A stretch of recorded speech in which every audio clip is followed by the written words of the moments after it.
Hello नमस्कार दोस्तों, मैं प्रमोद बघेल स्वागत करता हूं आपके अपने YouTube channel victory defence academy पर। मैं फिर से दोबारा आपके लिए एक एयरफोर्स बाई ग्रुप का टेस्ट लेकर आया हूं। ठीक है, देखो जरा।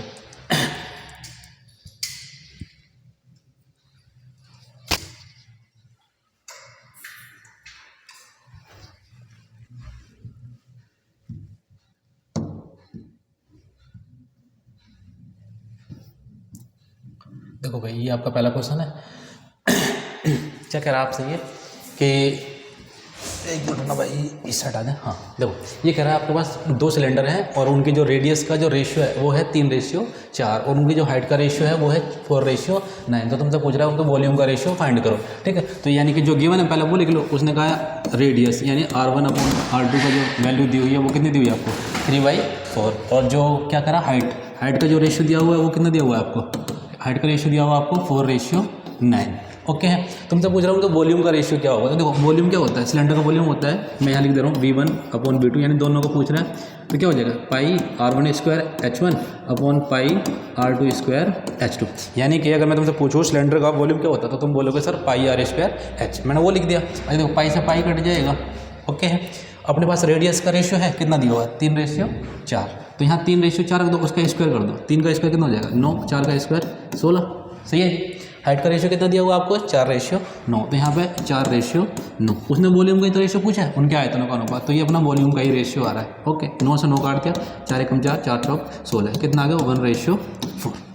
सही है, समझ में आ गया होगा। योग दोबारा मैं एक बार आपको बता दे रहा हूँ। कह रहा है कि दो सिलेंडर दिए हुए हैं, सिलेंडर आपके इस तरीके के होते हैं, है ना। ये आपकी यहाँ से यहाँ तक की रेडियस होती है, ये आपकी हाइट होती है। ठीक है, कह रहा है इनके रेडियस का जो रेशियो है वो 3:4 है, मैंने यहाँ 3:4 लिख लिया। हाइट का रेशियो यहाँ पर दिया हुआ 4:9, वो लिख लिया। वॉल्यूम का रेशियो पूछ रहा है आपसे, वॉल्यूम क्या होता है सिलेंडर का, πr²H, ये लिख लिया। ओके है, चलो जी नेक्स्ट क्वेश्चन देखो आप। ये भी आपका सही सवाल है, अच्छा है। देखो कह रहा है कि 640 स्टूडेंट्स है ना स्कूल में, और कह रहा है लड़के और जो लड़कियों का रेशियो है वो है आपको 5:3। यदि 30 और लड़कियां स्कूल में शामिल कर ली जाएं तो कितने लड़के और शामिल किए जाएं ताकि लड़के और लड़कियों का रेशियो क्या हो जाए, 14:9 हो जाए। अच्छा सवाल है ये भी, देखो कैसा करना है। तो सबसे पहले आप है ना यही देख लो कि कितने बॉयज़ हैं और कितने गर्ल हैं। उसने रेशियो दिया हुआ है 5:3। तो अपने अकॉर्डिंग टोटल जो ये स्टूडेंट है वो कितने बैठे, 8 यूनिट। सही है, अपने अकॉर्डिंग टोटल कितने बैठे, 8 यूनिट। सवाल वाला कह रहा है 8 नहीं है, टोटल कितने, 640। तो 8 यूनिट का मान कितना हो गया, 640। एक की वैल्यू कितनी आ जाएगी, एक यूनिट की वैल्यू आ जाएगी 80। ठीक है, एक यूनिट की वैल्यू आ गई आपकी 80। उसमें से वो बोल रहा है जो बॉय हैं और जो गर्ल है इनका रेशियो कितना दिया हुआ, 5:3। अच्छा, एक यूनिट की वैल्यू कितनी आई है, 80। तो 5 यूनिट की वैल्यू कितनी आ जाएगी, 400। सही है, 3 यूनिट की वैल्यू कितनी आ जाएगी, 300। 8 × 24 यानी 8 × 24 यानी कि 240। इतने कोई दिक्कत नहीं। सही है, अपने पास 640 में से 400 तो बॉय आ गए और 240 के आगे गर्ल्स आ गए। अब देखो आगे की कहानी उसने क्या कहा है आपसे, तो इसे ना आप एक बार ऐसा करके लिख लो, 400/240। अब देखो आगे पढ़ो। उसने कहा है कि 30 और लड़कियां शामिल कर ली जाएं। ये थे अपने पास बॉय और ये थे अपने पास गर्ल। इसने कहा है कि लड़कियां कितनी शामिल कर ली जाएं, 30। देखो लड़कियों के साथ में मतलब लड़कियां ही शामिल करनी, 30 और लड़कियां शामिल कर ली जाएं। उसने कहा है कितने लड़के और शामिल किए जाएँ, तो हमें नहीं पता। हमने कहा सर हम कह रहे हैं B बॉय शामिल कर लेते हैं। इतना करने के बाद जो रेशियो है ना वो आपको बन जाता है कितना, 14:9। बात समझ में आ रही होगी। सही है। अच्छा, अब एक बार इसे सोल्व कर लो तो ये कितना बन जाएगा, 270। यानी कि मैं यहाँ थोड़ा लिख देता हूँ, 400 + B/270 बराबर 14/9। इससे ये काटो कितना जाएगा, 9 × 3 = 27, यानी कितना जाएगा, 30। 30 के उधर गुना करोगे तो कितना जाएगा, 400 + B बराबर भाई 14×42 यानी कि 420। सही है, ये उधर जाकर घटा दोगे तो B कितने अपने को शामिल करने पड़ेंगे, 20। अब ये लग रहा होगा कि लेंथी हो जाएगा, लेकिन सबसे बढ़िया तरीका यही है ना, सबसे बढ़िया है, ताकि कोई मतलब तुम्हें कन्फ्यूजन भी नहीं रहेगी। इसके शॉर्ट ट्रिक भी हैं और भी, है ना, वो अपन बाद में देखेंगे जब चैप्टर वाइज पढ़ेंगे। अभी फिलहाल एक बार और देख लो। टोटल स्टूडेंट दिए थे अपने पास 640, लड़के और लड़कियों का रेशियो दिया हुआ था 5 और 3, तो टोटल बैठ जाएंगे अपने पास 8 यूनिट। 8 यूनिट का मान है 640, एक का मान आया 80, बॉय कितने थे 5, 400 हो जाएंगे, गर्ल्स 3 तो 240 हो जाएंगे। उसने कहा है कि 30 लड़कियां शामिल करिए, कितने लड़के और शामिल कर ले जाएँ? मैंने कहा बी शामिल कर लेते हैं, 400 प्लस बी और 240 प्लस 30 बराबर 14/9। सही है, 400 प्लस बी अपन में कितना हो जाएगा 270, इससे ये काट दिया, बाकी सिंप्लीफिकेशन था। ओके, समझ में आ गया होगा। नेक्स्ट क्वेश्चन देखते हैं, चलो है ना।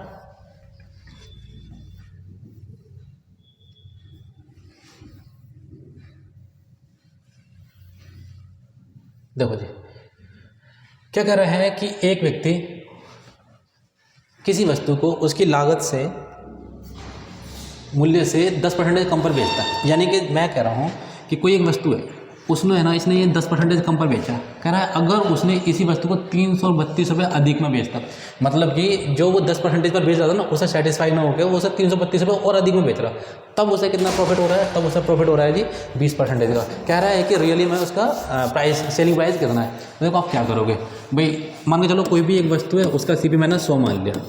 ओके, अब वो कह रहा है कि इसको वो है ना 10% कम में बेचता है, यानी वो मैं कह रहा हूँ वो इसे कितने बेच रहा होगा? 90 में बेच रहा होगा। वो कह रहा है अगर वो इसे 20% अधिक में बेचता, यानी 100 की 90 में ना बेचता, मतलब 20% अधिक, यानी इसी को वो कितने बेचता? 120 में बेचता ना, तब उसे 332 रुपये अधिक मतलब मिलते हैं। यानी कि ये जो अब पहला अपन एक बार 90 में बेचा और इसी वस्तु को जब अपन 120 में बेचा, तो जो उनका जो डिफरेंस है वो उसने दिया हुआ है। वो कितना दिया हुआ है इसने? 332। बात समझ में आ रही है? ये क्या है ना, 332 रुपये अधिक है। यहाँ परसेंटेज में दिया हुआ, यहाँ वैल्यू दी है रुपये में, तो अपने पहले परसेंटेज में चेंज कर दिया। अब देखो अपने पास कुल मिला के इनका जो डिफरेंस आया वो कितना है? 30। और सवाल वाले ने दिया 30 नहीं है जी, कितना है? 332 अधिक कह रहा है ना, तो गैप है, तो अपना भी गैप कितना आ जाएगा? 30 का। ठीक है, 30 का मान 332 है। आप है ना एक की वैल्यू निकालो तो कितना आ जाएगा? 332 बटे में 30। अच्छा, उसने कहा है ओरिजिनल CP बताओ, वास्तविक क्रय मूल्य कितना? वास्तविक कितना था भाई? वास्तविक तो अपन ये था, नया कितना हो गया? 120। तो अब अपन किससे मल्टीप्लाई, अगर कहे नया तो 120 से गुणा करना, कहे ओरिजिनल कितना था तो 90 से, तो अपन यहाँ 90 से गुणा कर देंगे। सही है, कोई दिक्कत नहीं, काट लो। 30 तिया 90, 3 दूनी 6, 3 तिया 9, 3 तिया 9। तो यानी कि उसने वस्तु को कितने रुपये में बेची होगी? उसने वस्तु बेची होगी 996 में। सही है, कोई दिक्कत नहीं। एक बार दोबारा देख लो, इसने कहा, देखो तुम्हें क्या करना है, सबसे पहले है ना ये देख लो, इनका डिफरेंस लेना है अपने को। ठीक है, देखो एक तरीका और भी है, चलो सुनो, ये 100 था, 100 से 10 कम कर दिया 90, फिर उसने 20 अधिक में बेच दिया, यानी कितना हो जाएगा? कहाँ चला गया यार, 1 मिनट रुकना भाई। चलो ठीक है, सुनो है ना, भाई करवा दिया ऐसा है। एक बार दोबारा देख लो, चाहे भाई 100 था है ना, 10 कम में यानी कितने बेच देगा? 90 में, और 20 अधिक यानी 120 में बेचेगा, तो गैप कितने का आया? 30 यूनिट का। सवाल वाला कह रहा है 30 यूनिट का गैप नहीं है, कितने का है? और 332 का है, तो 1 यूनिट का मान कितना आ जाएगा? 332 बटे में 30। सही है, अपने को ओरिजिनल वैल्यू निकालनी थी, मतलब CP कितना था अपना ओरिजिनल? 90, तो अपन 90 से गुणा कर देंगे, जो भी सिंप्लीफाई करने के बाद जो भी आएगा वो अपना आंसर है, यानी कितना जाएगा? 996 अपना आंसर आ गया। सही है, कोई दिक्कत नहीं है, आसान सवाल है बिल्कुल। ओके, नेक्स्ट देखो।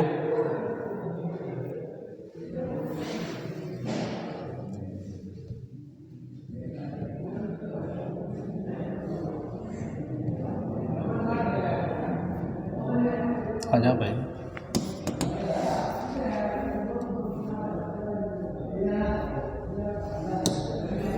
ठीक है जी। अरे कौन सा आ गया? 1 मिनट ना भाई, नेक्स्ट आ गया शायद, एक बार। हाँ सही है, सही है, सही है।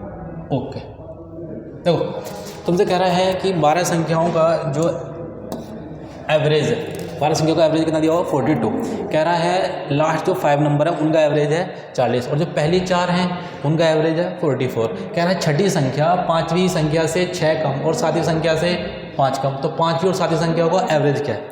सही है, अच्छा सवाल, लेंथी भी है। चलो कोई नहीं, देखो कह रहा 12 संख्याओं का एवरेज दिया हुआ है, तो तुम क्या करो, 12 संख्याओं का पहला सम निकाल लो। 12 संख्याओं का सम, देखो एवरेज दिया हुआ है, सम तो यानी गुना कर देंगे, कितना जाएगा? 12 दूनी 24 का 4 का हासिल 2, 12 चौका 48 और 1, 12 दूनी 24 का 4 का हासिल 2, 12 चौका 48 और 2 50। सही है, तो 12 संख्याओं का सम कितना आ जाएगा अपना? 504। ओके, तुमसे कह रहा अंतिम 5, अंतिम 5 कौन कौन सी हो सकती हैं आपकी? अंतिम 5 होगी 8, 9, 10, 11, 12। 8, 9, 10, 11, 12, अंतिम 5 ये हैं। तो तुम लिखो मत, टाइम लग जाएगा, है ना। बस मैं ऐसा करके लिख देता हूँ, लास्ट 5 नंबर। देखो उसने एवरेज दिया हुआ है ना, तो मैं सम निकाल रहा हूँ। तो 8 में इसमें गुणा करोगे कितना आ जाएगा? अंतिम 5, सॉरी 5 दिया था ना, हाँ, तो 40 पंजे 200, कोई दिक्कत नहीं, सही है। कह रहा है और पहले 4 संख्याओं का एवरेज, पहले 4 कौन देगा, 1 2 3 और 4, तो मैं लिख रहा हूँ यहाँ पे फर्स्ट 4 नंबर का जो सम आएगा वो कितना आएगा अपना, गुणा कर लो, उसमें 4 चौक 16, 4 चौक 16 और 1 17, ओके, कोई दिक्कत नहीं। तो पता है अपनी इसमें कितनी संख्याएं आ चुकी हैं, अपनी इसमें आ चुकी हैं लास्ट के 5, 8 9 10 11, एक बार मैं लिख दूँ क्या, मैं लिख देता हूँ 8 9 10 11 और 12 संख्या आ चुकी हैं।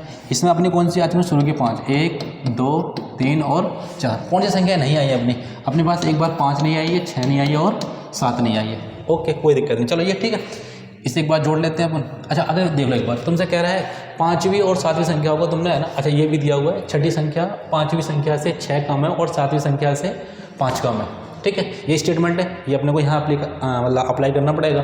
तो कह रहा है कि 5वीं और 7वीं संख्या का एवरेज क्या आएगा, यानी कि तुमसे कुल मिला के 5वीं और 7वीं, यानी कि 5 + 7/2 पूछ रहा है तुमसे, ओके, बढ़िया सवाल है। देखो जरा सम कितना आ जाएगा, 6 यहाँ 7 2 और 1 3, सही है। अब देखो 12 संख्याओं का सम है 504, ओके, अपने पास 5 और 4 9 संख्या का सम कितना है 376, इन 12 संख्याओं में से ये 9 संख्या घटा देंगे तो अपने पास ये वाली संख्या को सम नहीं आ जाएगा क्या, सही है ना। तो मैं घटा देता हूँ, कितना आ जाएगा 10 मतलब 14 में से 6 जाएगा 8 और यहाँ बचा कितना 9, 9 में से 7 जाएगा 2 और यहाँ बचा 4, 4 में 3 जाएगा 128, यानी कि अपने पास जो 3 जो नंबर बचे हैं ना 5 6 7, उनका सम कितना आया 128। अब इसके एक बार स्टेटमेंट पढ़ो, बढ़िया सवाल है ये। तुमसे कह रहा है जो छठी संख्या है वो 5वीं संख्या से 6 कम है, ठीक है। मैं मानता हूँ जो छठी संख्या है ना वो मैंने मान ली x है, तो ये कम है, तो ये वाली संख्या कितनी हो जाएगी, कितनी 6 कम है, तो यानी कि ये 5वीं कितनी हो जाएगी x + 6, कोई दिक्कत नहीं है, सही है यहाँ तक उसने जैसा कहा है। अच्छा तुम कहोगे सर ऐसा मान, मर्जी है, कैसे भी मान सकते हैं, दोनों से सेम ही आंसर आएगा। और कह रहा है ये और, अच्छा ये और किसके लिए आता है, जैसे तुमने रीजनिंग में पढ़ा होगा, और आता है जो पहले वाले एक नंबर ये एक नंबर ये, तो और जो आया ना वो इसके लिए आया है, सही है। और 7वीं संख्या से 5 कम है, और 7वीं संख्या से 5 कम है कौन, छठी संख्या, तो ये कितनी हो जाएगी x + 5, समझ में बात आ रही है। देखो उसने कहा है 7वीं संख्या से 5 कम है, तो 5 कम नहीं होगी ये भाई, ये x + 5 है, ये x है, तो ये 5 कम होगी, सही है, ओके। तो अब तुम क्या करो, इन तीनों को जोड़ दो एक बार और इसके बराबर रख दो, x 2x और 3x, तो 3x + 11 बराबर कितना आ गया 128 के, सही है।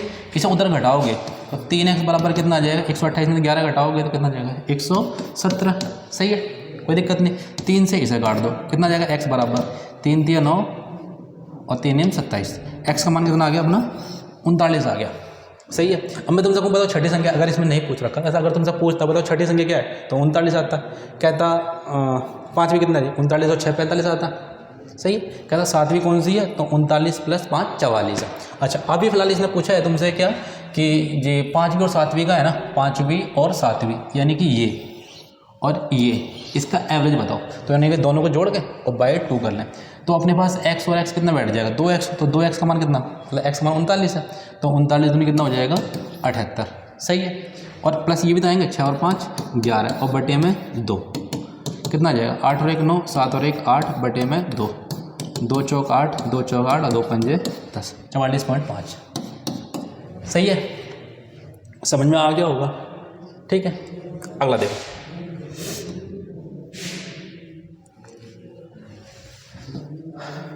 कहाँ गए आप भाई,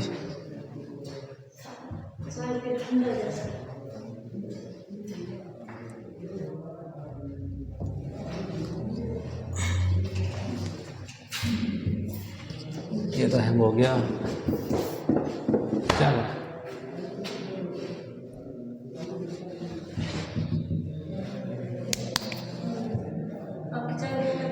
अब चाहेगा ये तो रिकॉर्डिंग चल रही थी, बंद ही करो इसे,